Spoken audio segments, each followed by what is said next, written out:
झारखंड में सियासी अटकलबाजियां थमने का नाम नहीं ले रही हैं। खबर चल रही है कि जेएमएम और बीजेपी के बीच अंदर खाने अभी भी बातचीत चल रही है। यह बातचीत झारखंड में मिलकर सरकार बनाने की भी हो सकती है। अगर ऐसा होता है तो झारखंड में सियासी समीकरण 360 डिग्री बदल जाएगा। बीजेपी और जेएमएम दोनों ही पार्टियों को इसके फायदे और नुकसान भी होंगे। चलिए समझते हैं कि बीजेपी और जेएमएम को क्या क्या नुकसान और क्या क्या फायदे हो सकते हैं।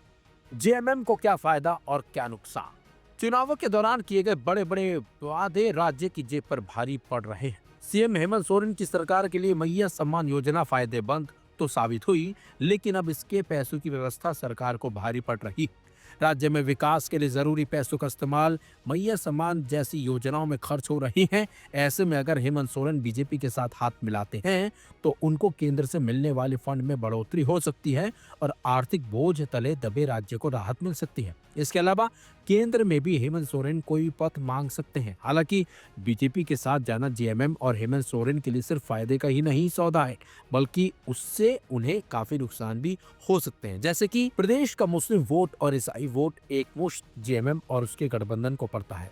आदिवासी वोट भी जेएमएम की तरफ ज्यादा है। बीजेपी के साथ जाने पर इन वोटों का नुकसान तय है। जेएमएम की छवि को भी नुकसान हो सकता है। बीजेपी को क्या फायदा और क्या नुकसान। पिछले साल झारखंड में विधानसभा चुनाव हुए। इन चुनावों में तमाम बड़े वादों के बावजूद बीजेपी बहुत पीछे रह गई और जेएमएम ने कांग्रेस के साथ मिलकर सरकार बना ली। इन चुनावों के बाद हाल ही में घाटशिला विधानसभा उपचुनाव हुआ। इन चुनावों में भी जेएमएम ने बड़ी जीत दर्ज की। इसके बाद बीजेपी को लगने लगा कि झारखंड में वापसी करना आसान बिल्कुल भी नहीं है। इस दौरान यह बात भी सामने आई कि प्रदेश के कई बड़े बीजेपी के नेता भी जेएमएम में जाने का मन बना चुके हैं। ऐसे में अगर बीजेपी जेएमएम के साथ मिलकर सरकार बनाती है तो उसके कई नेता तो जेएमएम में जो जाने के लिए मन बना चुके हैं वो नहीं जाएंगे।